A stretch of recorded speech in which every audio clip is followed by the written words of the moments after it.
Hello, thank you for tuning in to EskimoTV. I'm your host, Jason Escamilla, and today I'm going to be talking about my favorite movie that I've seen so far this year, Get Out.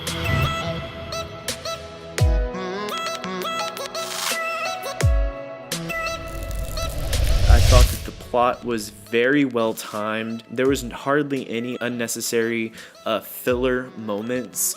The only thing I can think of that wasn't necessary was probably at the beginning of the movie where Rose and Chris hit the deer.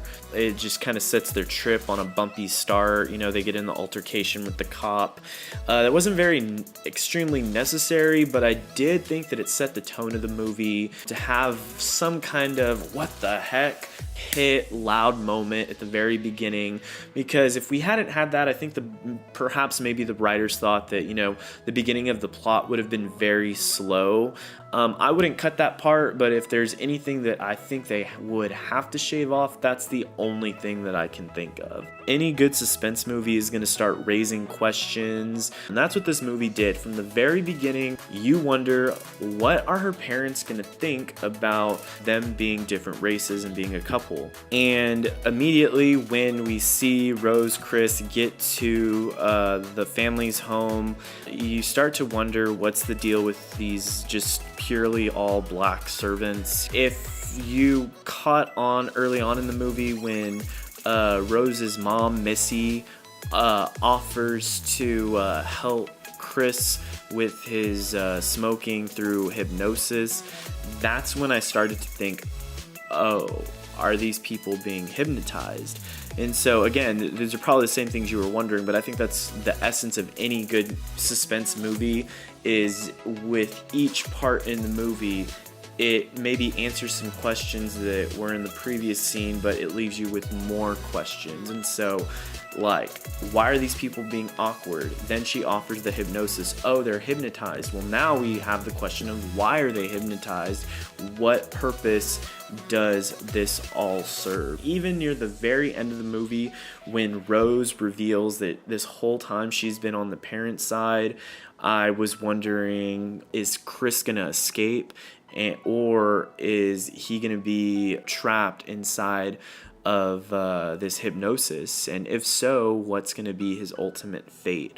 So again, questions throughout the whole movie. I thought those were awesome. I liked the ending that the writers went with. I read online that originally Chris was supposed to get caught by the cops, and this whole series of killings near the end of the movie was going to be blamed on him.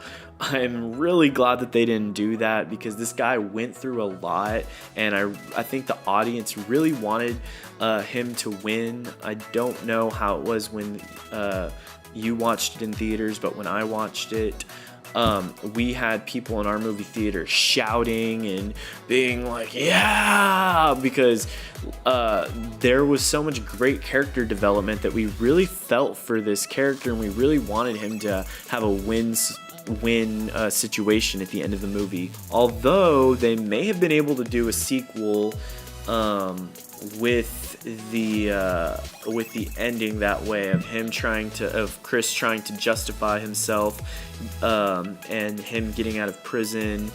I think a sequel for this movie would be very hard, though, because again, the thing that was really great about this movie is we didn't know about the hypnosis, and we didn't know about Rose's character, you know, being a betrayal. And so I thought those were two big things that were big shocking moments, that if a part 2 was going to work out, then they would have to think of something that we wouldn't expect. But with us knowing the premise of the movie, maybe that's something with the hypnosis and how it works. I'm not sure. You know, they could do a part 2 with just completely different characters.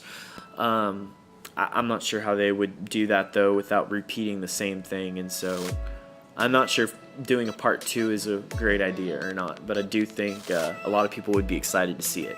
I thought all the actors did really great in this movie. I can't complain about anything that any of the characters did. Particularly, I liked the way that Rose's character who was played by Allison Williams. I felt she did a good job.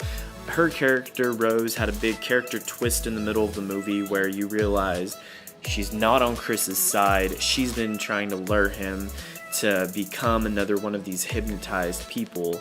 I think with any kind of movie like this, you think about all the possibilities. I think there was at one point where I was thinking, you know, is Rose a part of this whole scheme? And even though I thought it, I don't think I committed to that being an actual possibility. I was thinking, that'd be interesting, but that's not really what's gonna happen. Ultimately, I think that the writers did everything they could with this character to keep her genuine as far as making us believe that she was on Chris's side. They felt like a really normal couple.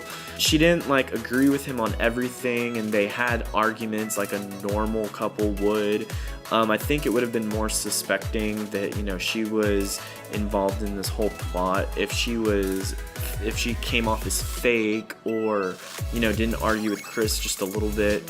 One thing though, I'm not sure if I missed or if the movie just didn't explain it, the pictures that were left for Chris to see to reveal that Rose had brought all these other servants here, that's something that, you know, just happened so the writers could communicate to us as an audience, she's in on this too. That was one thing I had a problem with. Like, why are you gonna go in that closet? I thought the other acting was great. One of the mother's biggest scenes that had me going wow is when she initially was hypnotizing Chris and she tells him, now sink into the floor. And when she said that, she said it so sinister, and he just starts falling into, I'm just gonna call it the upside down from Stranger Things. I don't know what to call it, but he just starts going into a place where he's lost himself, and he's allowing, you know, the mom to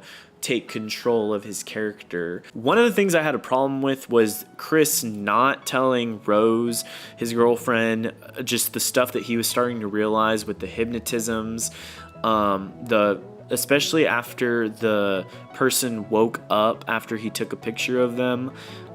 And you know, he was like, get out. I would have like, if I was in his shoes, I think we all do that at some point. If I were that character, I would do this instead.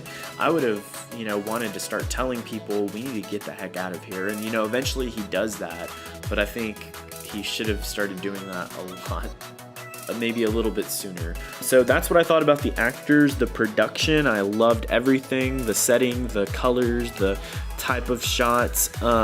In general, my favorite type of shot is the close-up shot. It just shows a lot of emotion. And two of my favorite close-up shots were the one of Georgina when she's approaching Chris. Is anything wrong? He says, and she's just saying no, no, no, no, no, no, no, no. And it was kind of creepishly funny because, you know, she keeps repeating the word no and starts tearing up, which, you know, in hindsight, we realize it's because the person who's lost is wanting to explain what's going on, but she can't because she's being controlled by another force. Chris tearing up, the close-up of him after being hypnotized was really good as well. Overall, Get Out was a great movie. I liked it from top to bottom. There wasn't really anything that I had big complaints about. Again, and I don't say this about every movie. In fact, I have a lot of problems with lots of movies, but this movie was really, like I said, everything a suspense movie should be. That wraps it up for this week's video. I hope you enjoyed it. Leave a comment to let me know what you thought. Let me know if you agreed or disagreed with anything that was said. And share this with your family and friends. And I look forward to posting more videos as the weeks go by.